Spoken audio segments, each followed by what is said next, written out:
Alright. Back to talking to Sabine. We just got done talking with Ethan. He was being a fucking loser. But it's all good. 4 cycles, Sabine said. And here you are, right on time with no sign of them. You wait a while in the apartment, the dread descending as your cycle spins onward. They should be here.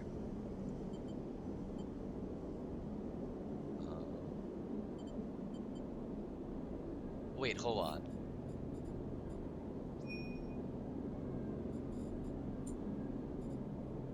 We don't really care about the side rail ticket, do we?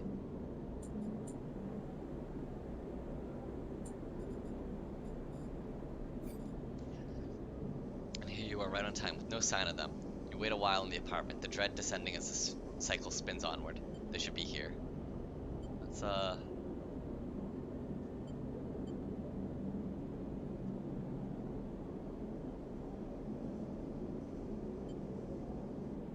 check the terminal. You check and double check the terminal for messages. Recordings, nothing, just a pale glow of the sounds. Check the door. You pace back and forth around the apartment, the rumbling of the station suddenly so present and loud. You go to the door and open it to an empty corridor. You close it again. Because we just have to wait. Try to settle down. To wait. You sit on the bunk and stare out at the tiny room. Where the hell are they? A knock at the door. Open it. Oh, fuck. A figure stands in the door and immediately you know it's not Sabine. They're taller, sharper, and something in their face glints in the half-light. A dark shape, like a stubby baton, hangs loosely from her hand. Oh shit, a loyal Yadigan Lieutenant Rabia. She's cool looking. A local sleeper. Good to finally meet you. She steps into the apartment, glancing around with sharp eyes. What, may I ask, are you doing here? She fixes you with a steady, unwavering stare. Nothing. She laughs. No need to get jumpy. We just need to discuss our mutual friend. She walks past you into the apartment, glancing around.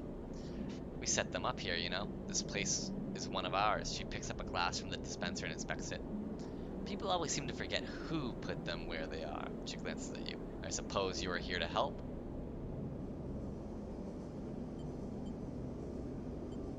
Where are they? I was hoping you would be able to help with that. She spins the baton in her fingers by her side, her eyes not leaving yours. We have a problem, you and I. It seems our friend has disappeared, left without even saying goodbye, which means they are in a little trouble now. It's the kind of trouble that you need help for, so I thought I'd come down here and take a look at their little hidey hole, and here you are. The help. She looks through the detritus on the side. And what help? A sleeper, no less, which I have to admit is a little surprising. It suggests to me that our friend hasn't been very honest with you either. What do you mean? Unit Lavenda. Well, I'm sorry to report that before we got them set up here, Sabine was working for your owners. SNR. Are you fucking Really? You blink hard at the news, unsure how to take it. Rabayo looks away, waiting for a response. Prove it. Happily. She crosses into the next room and you follow silently. She sits at the terminal and touches her baton to one of the access ports. A spark. Then the terminal screen skips, encrypted folders emptying themselves before your eyes. In the flicker of light of files, you see SNR letterheads and code forms, reports laden with medical data marked with the corporate logo like the sigil of some. Well, of course.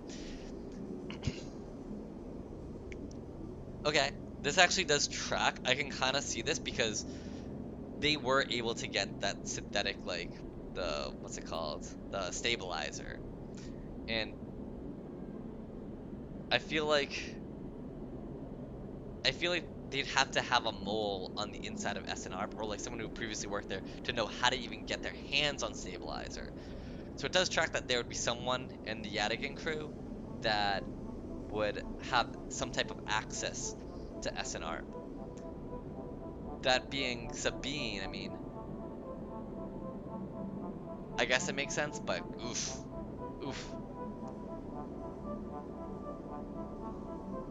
Look all you want, some of your files may even be there. The volume of documents is overwhelming, but they seem to be mostly reports on early emulation tests, Surveys with sleeper candidates, reams and reams of usage data. If Sabine was an SNRP employee, why did they help you? Well, Sabine was working for your owners. She was working for the owners, but now she's working for, like, she left and she's with with Yadigan, but they kind of forced her to continue to like SNRP work and like doctor work. So maybe she felt bad about like how the sleepers were treated.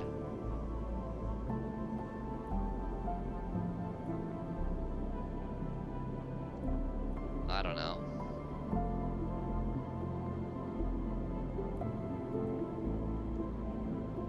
Oh, hold on. I'm gonna go check on my dog really quick. 1 second.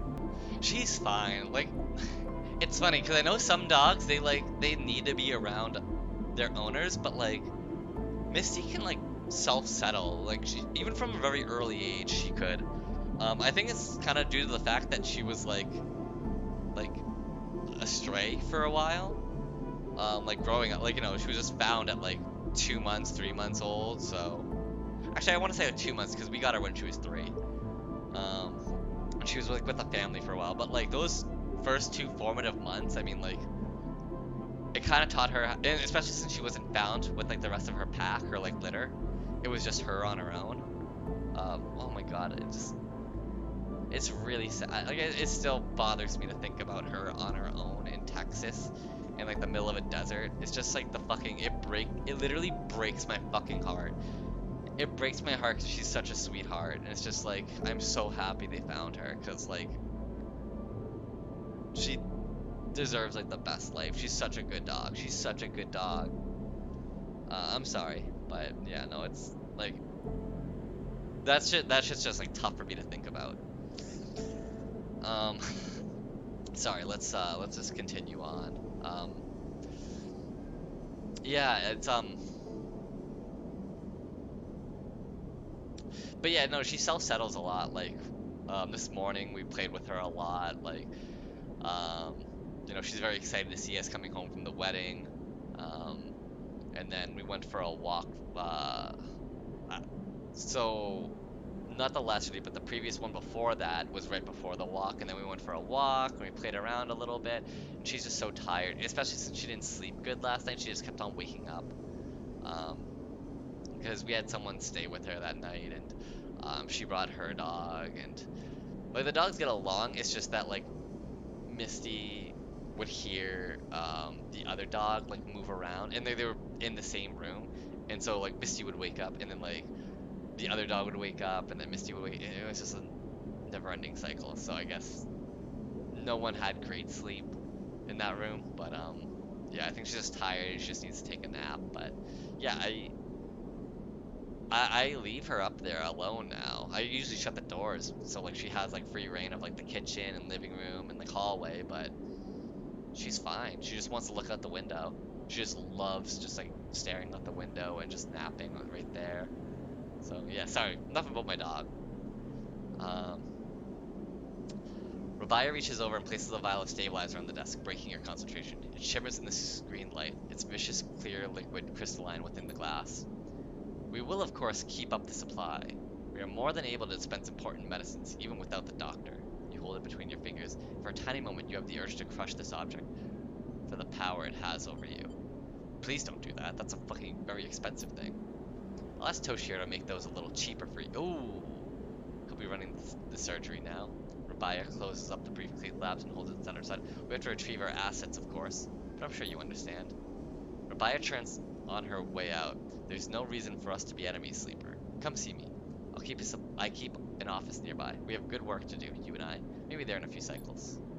She slips out silently into the corridor. You look around the apartment and feel the fear drain out of your body to reveal the tiredness beneath. Okay, that's cool. So 2 cycles we have to wait. How much cheaper did this get? 80. Okay, that's actually really fucking nice.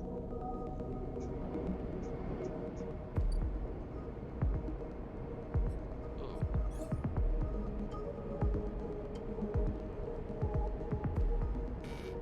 So I need 2 to get that.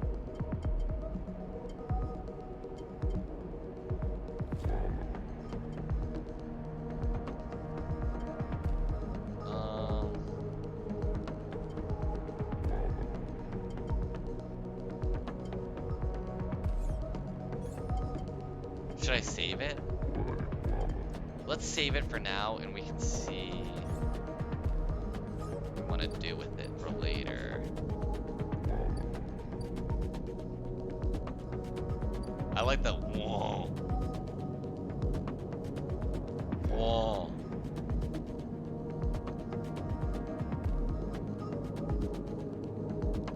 Why don't we buy some scrap?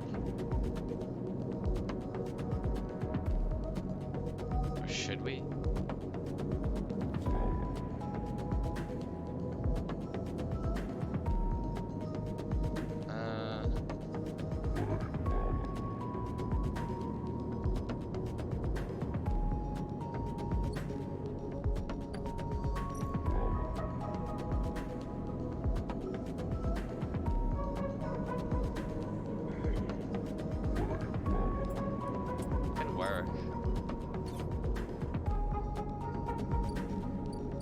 Let's buy some scrap, actually.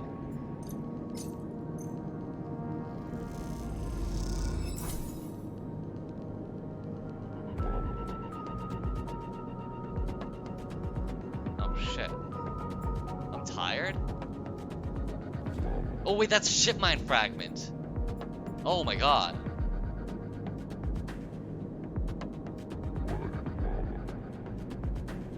Jesus Christ, I didn't think they'd give me something like that important. Okay. I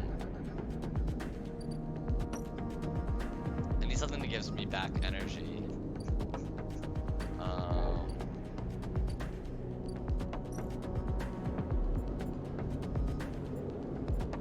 Yeah, we need energy.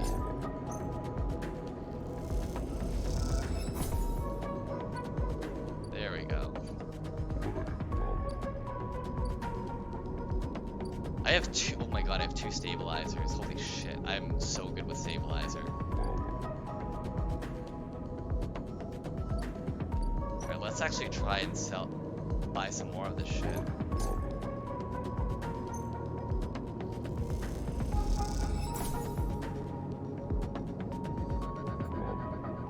Oh my god.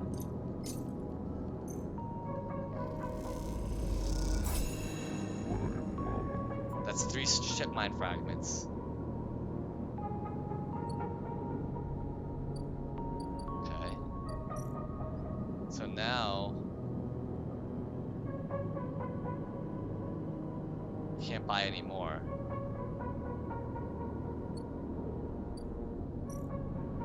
Should I endure?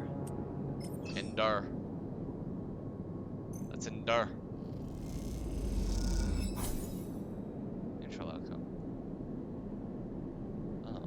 Oh, it's just cycle. Okay, so I have to just wait for that.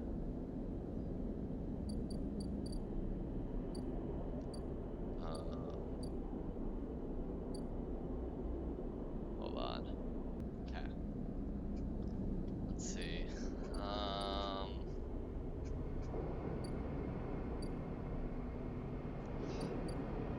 You know what sucks? I'm gonna have to explore the Founders Gap more, I think. I don't really want to though.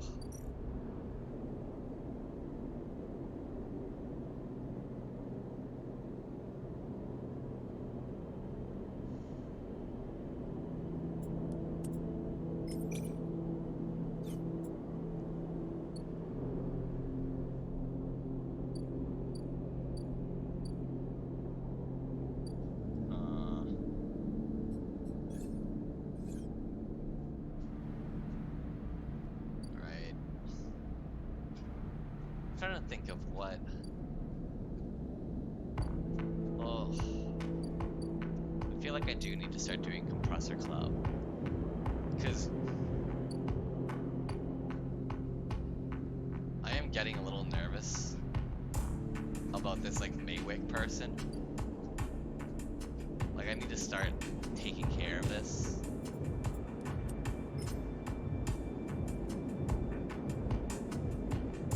Start the action.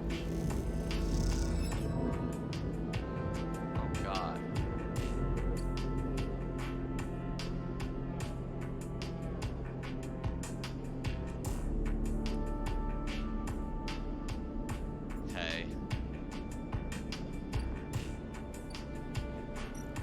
Do I just fabricate a ship mind? Start action. X. X.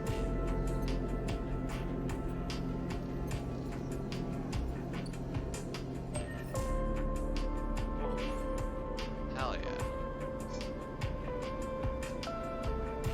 So I can.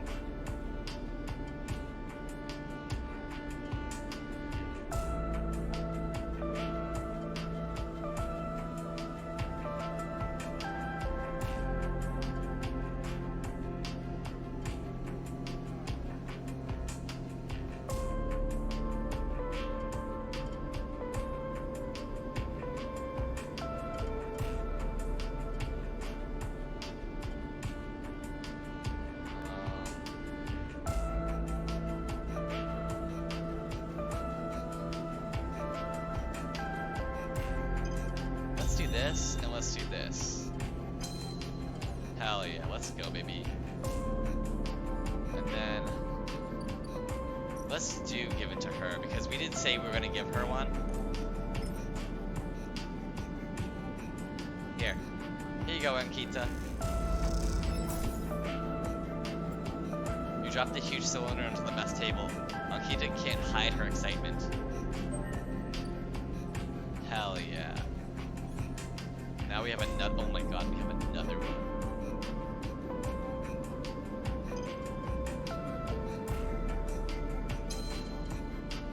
There we go, baby. You drop the ship mine core onto the galley table with an emphatic bang. Ankita spins around from where she's been poring over some documents on her slate. Holy shit, Sleeper. Did you actually land a ship mine? She rushes over and hefts the huge cylinder, turning it back and forth. Well, shit. It might actually work. She smiles wider than you've ever seen. Where'd you get it? I built it. Built it? Well, well. You are full of surprises. Ankita bangs on the galley wall. Hear that, Amber? The Sleeper got you a new ship mine. The sound echoes down the ship's passages. You have to admit, being in a small space with Ankita when she's this excited is a little intimidating. Ankita puts the ship mind back on the table. I'll start the process of fitting it as soon as I can. I might need your help with some of it. She heads back towards the counter to grab her slate. This isn't the only good news today either. Looks like my good karma is finally coming in. She throws the slate onto the table and spins it so you can see the screen. Take a look at this. You see a list of names and numbers. Nothing that exciting, along with what looks like a transit timetable. I found them. The thieves? Exactly. Well, the thief. Singular. She points at a name on the list. Or more specifically, Ashton Kaidi? It was his past that was used to access Amber and slice the ship mind. I thought he might have been killed or robbed, his past stolen, but it turns out he crossed the Founder's Gap the very next cycle. How do you know? I know some of the crew over at the ferry, old mercs. Used to run in an outfit I worked with. I saw them in the Overlook and they mentioned they saw Ashton crossing. I checked the manifest, and there he was.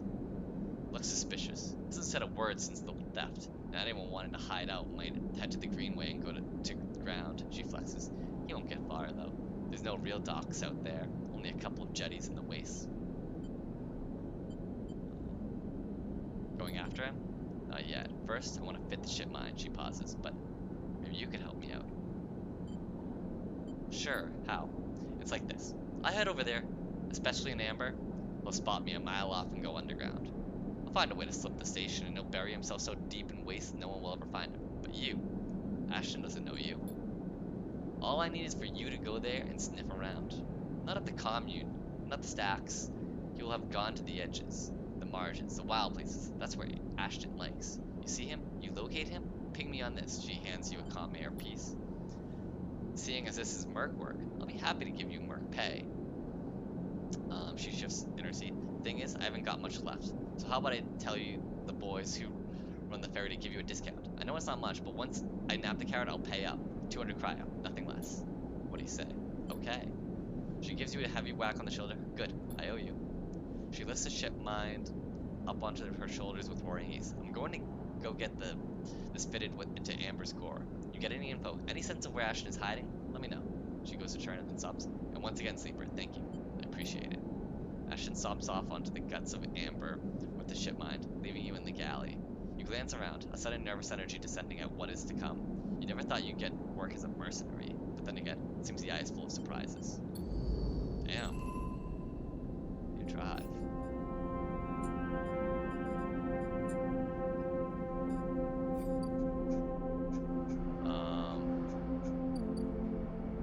So there's Founders Gap. How much is it now?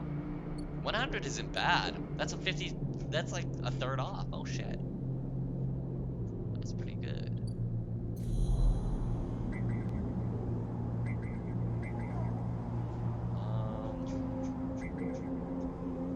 Like, what do I want to do with that though?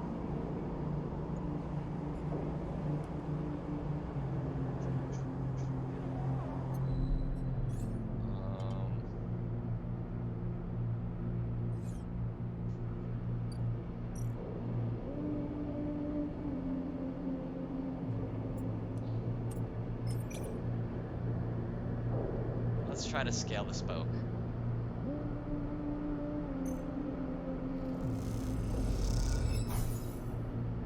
Okay. Not bad, not bad. Oh, that doesn't look great.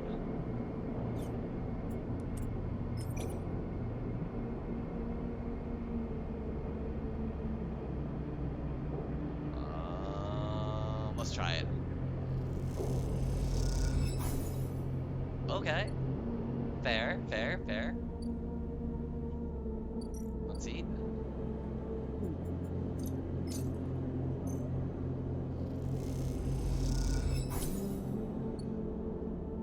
Okay. Bedtime. Oh, Maywick. Oh, shit. Okay. Well, I think we got this.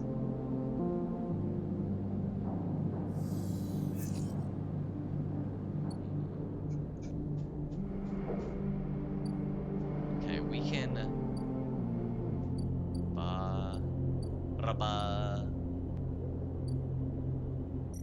exchange.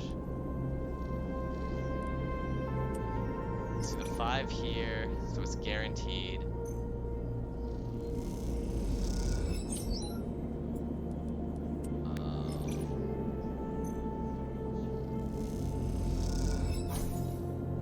There we go. Boom, shakalaka.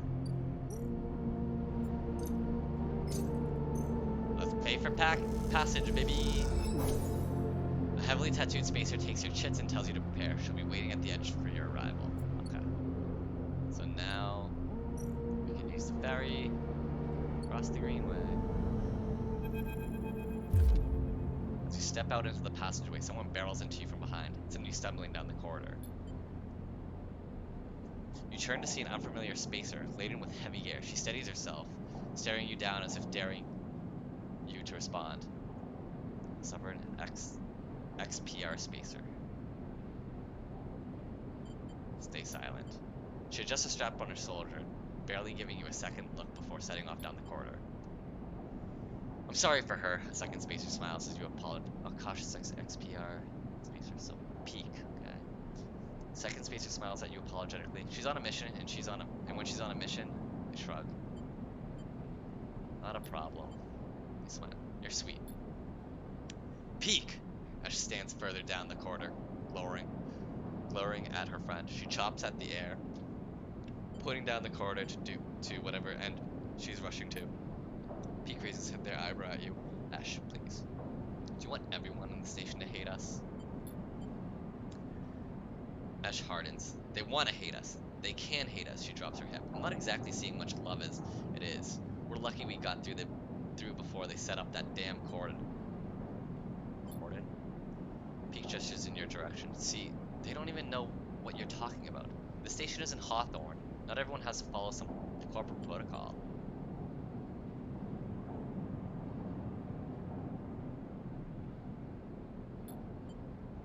I'm not saying they're part of the administration. She jerks her head in your direction. But I'm saying we need to get these supplies to the Briar before someone starts asking questions.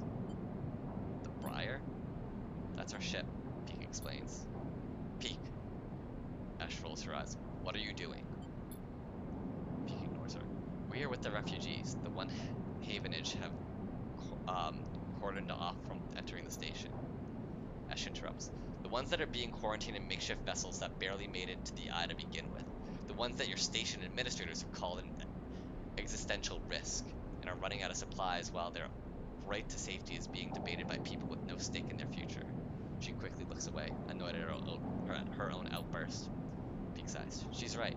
People are trapped out there, and she turned to Ash. We understand that this is a big problem for the Eye. Hundreds of refugees and more ships churning up each cycle. They hold up a hand to stop Ash interrupting. But, hold on.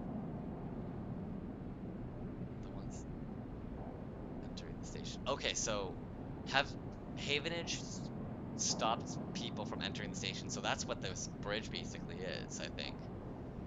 The ones that are being quarantined vessels that barely made it to the eye to begin with, the ones that your station administrators have called it existential risk and are running out of supplies while their right to safety is being debated by people. Okay. People are trapped out there, and we understand that this is a big problem for the Eye. Hundreds of refugees and more ships are trapped. Okay. Ash turns away, her burning anger a palpable force in the close quarters of the corridor. They need supplies, and after everything they've been through, the quarantine isn't helping. Peek finishes. That's terrible. Ash looks back at you, her fierceness fading. Peek, please. Ash gathers herself in the supplies. Ash, we need help. Just like the refugees needed us, we need others too. You smile at her. Peek turns to you. Come find us. The climbing briar is docked at the Broken Spoke, past the Greenway, in the waste. We have a good view of the cordon, though we are keeping our distance for now. Come help us. They squeeze her hand. Ash turns to leave, and Peek follows, waving goodbye. A moment later, Ash shouts back down the corridor. Don't bother coming empty-handed. You want to help? Show us. Bring supplies or don't come at all. And with that, they disappear around the corner. Ash already picking up speed as Peek calls for her to slow down. A refugee flotilla? Where are they coming from, and why now? Each time you think you begin to understand this place, something changes. It's true. Okay. Oh, so can we actually see if there's more, like, wow. Okay, so there's just this one Greenway gate.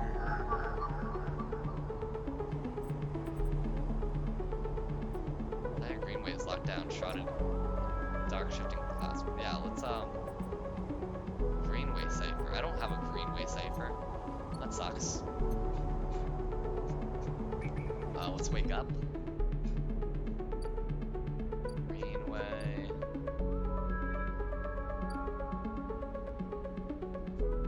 Wow, oh my god, there's so much. There's so much. Oh, there's a climbing briar. How much do they need?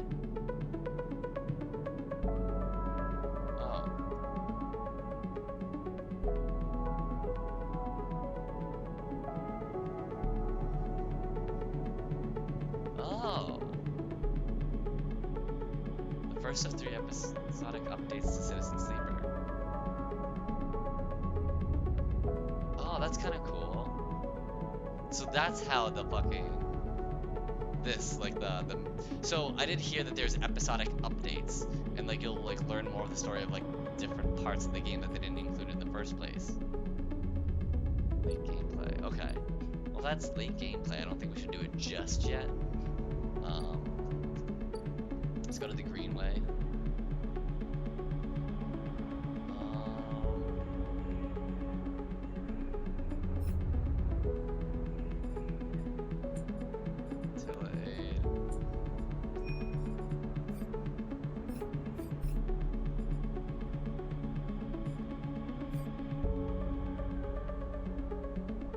Walk the Greenway.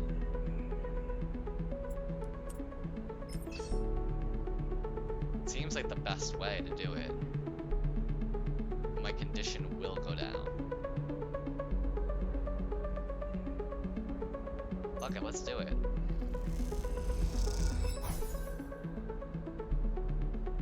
Oh goddamn.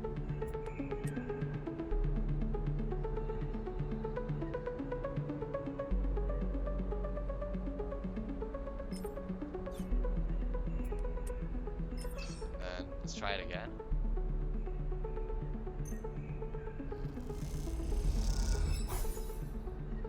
Another neutral? Come on, man.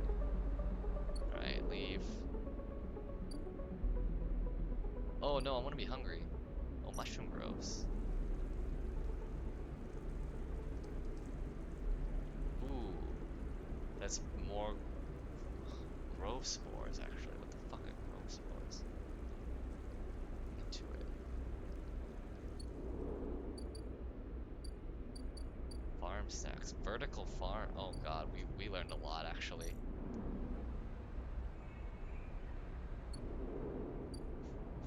Alright, guess we head back.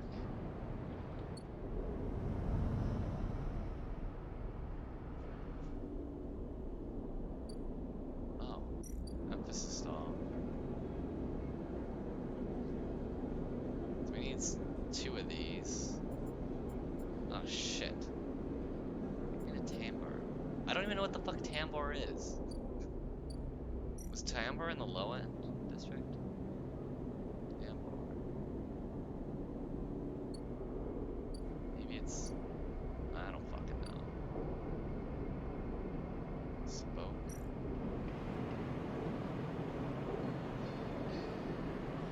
Steal a shipment, huh?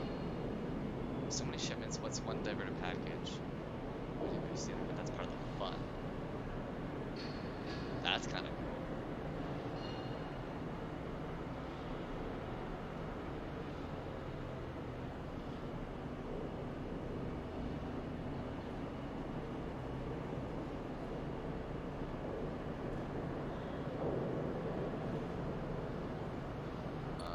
Okay.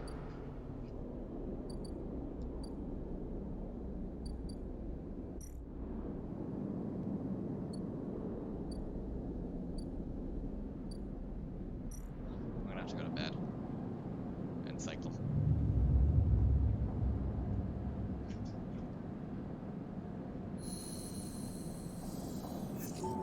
Baiting. Okay. Oh. Rabaya. As you approach the address Rabaya gave you with a heavy-handed pulse, what's your business here? The enforcer grips your shoulder, giving you a hint of the strength of her implants give her. As you turn, you see the same subsidiary eyes as Rabaya and Toshiro, glinting like mirrors on her cheeks. Gia, please, the sleeper's here by my invitation. At Rabaya's command, the hand immediately loosens and an apologetic look replaces the scowl on Gia's face. Of course, Rabaya, I'm sorry. Rabaya waves her away. Don't you worry, I appreciate your protective instincts, she smiles at the enforcer. How about you head to the tambour? They have a delivery coming, and they'll need some help with the lifting. Gia nods and walks away. So, Sleeper, you came. I'm glad. It didn't feel like an offer. I'm sorry for that, she smiles a tight smile. You have to understand, finding you there in Sabine's unit, I wasn't sure where we stood. There are more than a few people on this station who would rather I was dead. I had to be sure you weren't one of them. I wish you no harm. I am glad, Rabaya begins walking, and gestures to you to walk with her. She takes you down a staircase into the bustling walkways of the low end. What do you know about Yadigan? Well, I fucking sold so much of your data. You run the low end, she laughs. That sounds impressive. We run out of the low end, yes. We don't run it. People with carts push past, moving crates of supplies around the thin and winding passages. Our reputation is one that implies threat. Is that fair to say? We are framed as aggressors, parasites, criminals. She gestures around at the people in the passageway. When was the last time you saw a lawmaker on the eye? A policeman? Who makes the laws here?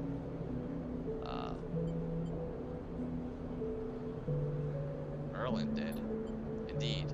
You understand the history then. That is good. But Erland is long dead, Sleeper, and his rules were a little more than an optimist manifesto. It has changed so much since then. If you had spent your time in the low end, maybe your opinion of us would be different. This is our place, our people. The low end was emptied in Erland's time. They didn't need to house thousands, and keeping the yards and Rotunda safe was work enough. No, the low end was reclaimed later, when the refugees started arriving. Rabaya meets your eye. The collapse didn't just happen here, on the station. When Solom collapsed, the entire system felt it. Colonies were abandoned. The moons of Ember and Cinder suddenly gained independence overnight. Some took advantage, some tried to hold it together, some fled. The Eye became a refuge, and Erlen, to his credit, extended an open hand to everyone. But many within his organization disagreed, and those new arrivals weren't as simple as to corral as they hoped. Rabia leads you through a small market hall, busy with small stalls and traders. Erlen's union was made of workers, administrators, people who were malleable and already organized into hierarchies and networks. The refugees came with different factions and families, more scared, injured, desperate. Conflict was inevitable. Sorry, hold on. I said it, but like I didn't pay attention to it. You know what I mean? Like I didn't process. The collapse didn't just happen here on the station. So plus the entire system felt it. So yeah, when this place collapsed, it affected everything everywhere. This was such a huge hub. Some took advantage, some fled. The Eye became a refuge, and Erlen, to his credit, extended an open hand to everyone. But many within his organization disagreed, and those new arrivals weren't as simple to corral as they hoped. Via leads you through a small market hall busy with stalls and vendors.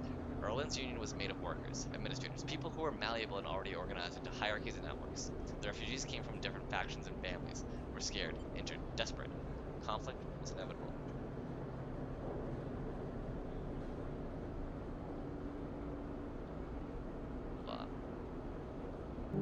Fuck, this is gonna be such a weird episode. I got caught up in something else. So sorry about that. Fuck. But yeah, no, I'm just gonna try and end this real quick. Cause I meant to try and wrap this up sooner, but it just didn't happen.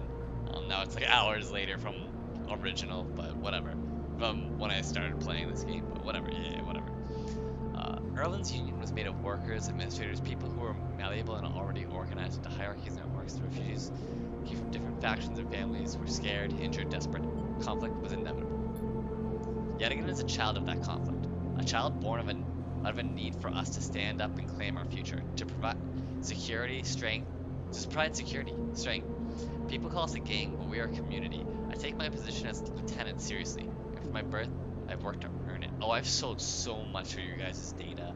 I sold so much of your data. Oh my god. Oh. Whoops. Rabia catches herself before she raises her voice any further. You both walk in silence for a while. Among the smell, I'm glad. Sorry.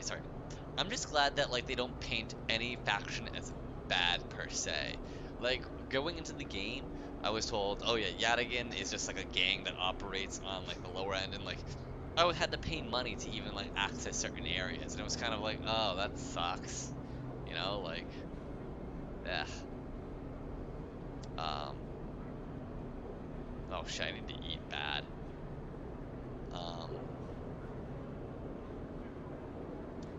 So I obviously started assuming, okay, well they're not great people. Let me just grab their data and sell it on like the fucking at the Heaven's Gate fucking place, whatever they're called, Haven's Ward, whatever. Um, but now hearing this, I'm like, oh, okay, well they're actually like kind of like, yeah, of course it makes sense. Like this station was under one government, and then that kind of moved on, like that fucking crisis shit happened, and then another government group kind of stepped in, and there was like a lot, like, you know, no one was actually protecting like the people there, so this like a gang kind of rose up and did that. But we don't know what is really the truth of it all. We're just hearing stories from like, you know, people who are like, I'm part of this faction, so here's my truth, but we don't know what is the real truth. Like Yadigan might be for the people, but they might actually just be like fucking just taking the profits for it from everyone. I mean, that's what they're literally doing with Sabine. Like they have free housing and a place to work, but all the profits go to Yadigan.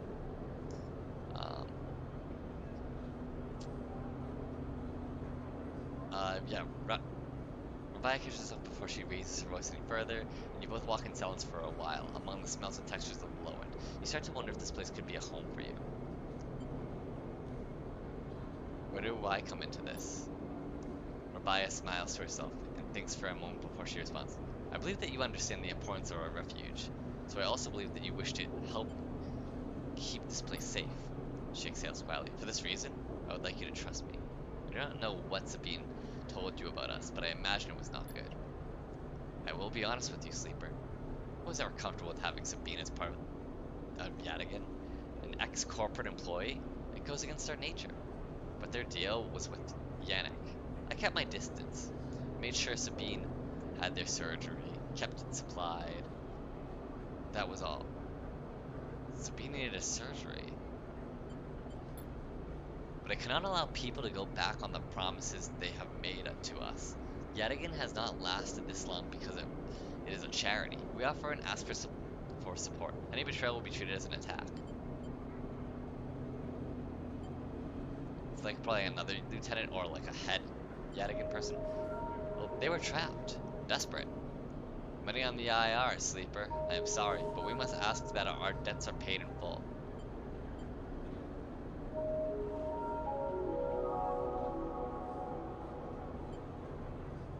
Oh. I could push Rabaya away, but I want to say Sabine found something.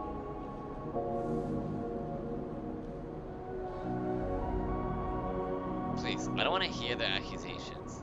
They only want to escape their debt. They would have said any. Oh yeah, because she found something on Yadigan about what they were collecting on like the software and everything that they like all that shit that like is implanted in the Yadigan like thugs and shit. And like that could have potentially lead to a mutiny. But yeah, she doesn't fucking buy it. They only wanted to escape their debt. They would have said anything. Where are they now? Stand behind their claims. Stay silent. You realize that Rabaya has led you in a loop, and together you both come back up a staircase to the walkway where you met. You are free to go, Sleeper. I have said what I wish to say. She looks out through the windows of the walkway. I would protect this place with my life, as it has protected me. I want to make that clear. She turns back. However, if you too wish to come under its protection, I can help you. Return here if you wish, and there will be tasks for you to complete. You'll be able to see Yadigan, to see the lower end, with your own eyes, not as others frame us. As for Sabine, she pauses to consider her words. I will not ask you to betray them, but if they contact you again, consider their motivations carefully. With that, Rabaya leaves, slipping back into her office, while you stare at the countless units, each a home, each with a story that make up the low end. Oh, fuck. So new drive discovered.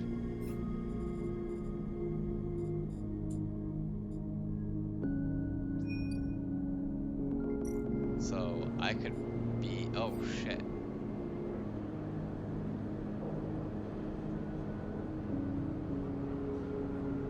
Risky. Ooh, this could give me energy.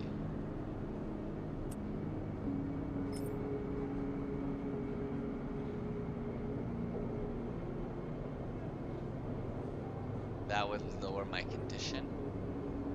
So let's get energy.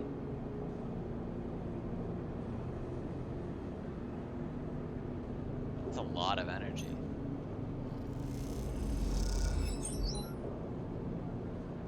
That's a lot, yeah. Yadigan Insider. Okay. Ooh. Let's... hold on.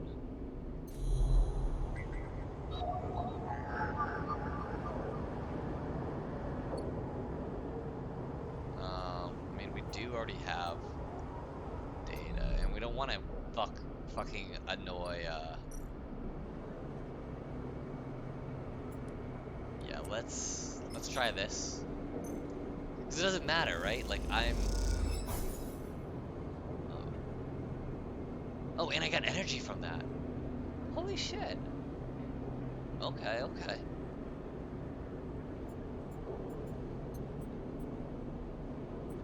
Scrap components. Okay.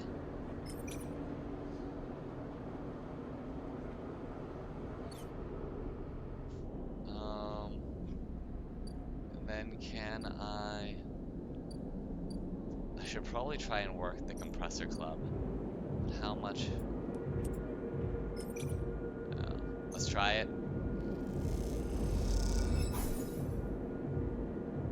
Okay.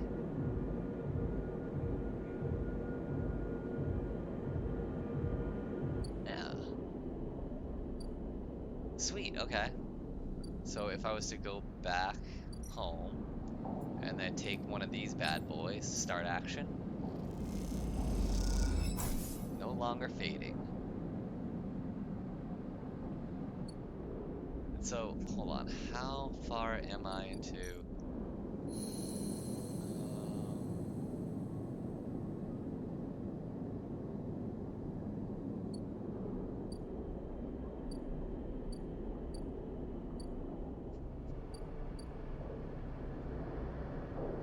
how far am I into like this? There's just two. Probably need to get further in. I need to get back into like the shipyard, like get ship shape as they say. Trying to get ship shape out here. Ship shape.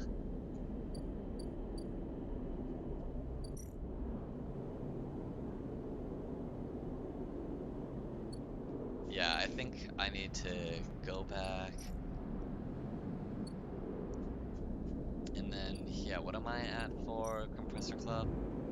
1, 2, 3, 4, 5, 6, 7, 8, 9, 10. So I need 10 of those.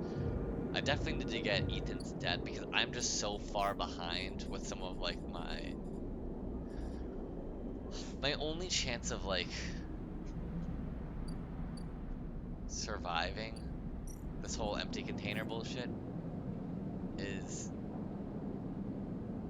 I have a lot of time with that, but it just ticks down, you know what I mean? Gotta be careful. Okay, okay. We're gonna stop here, and then next time we'll continue on. Try to be a Yadigan enforcer a little bit longer. Try to, I don't know, help out at the compressor club. And yeah, well, see you next time.